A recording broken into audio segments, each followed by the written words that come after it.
అండి హాయ్ అండి, hello, how are you? ఈరోజు నేను చెప్పబోయేది అరటి పువ్వు గురించి చెప్తున్నానండి. దీని ఎన్నో ప్రయోజకాలు ఉన్నాయండి. అరటి పువ్వు వల్ల కిడ్నీలో స్టోన్స్ ఉన్న వాళ్ళు ఇట్లాగే కరిగిస్తుందండి. ఈ అరటి పువ్వు కూరగా చేసుకుంటే చాలా బాగుంటుందండి.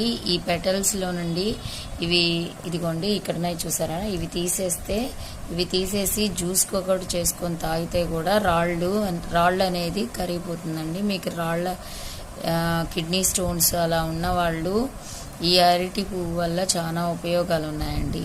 ఇది కూరగా చేసుకోవచ్చు, జ్యూస్ చేసుకొని తాగొచ్చు. ఇది తాగిన దానివల్ల మనకి రాళ్ళన్నీ కరిగిపోయి మనకి మూత్రం ద్వారా అంతా వచ్చేస్తాయండి ఆ రాళ్ళన్నీ. ఇప్పుడు దీన్ని కూరగా చేసి తినచ్చు, లేదంటే జ్యూస్ చేసుకోవచ్చు అని చెప్పాను కదండి. ఇప్పుడు దీన్ని ఎలా తీసుకోవాలో చెప్తాను చూడండి.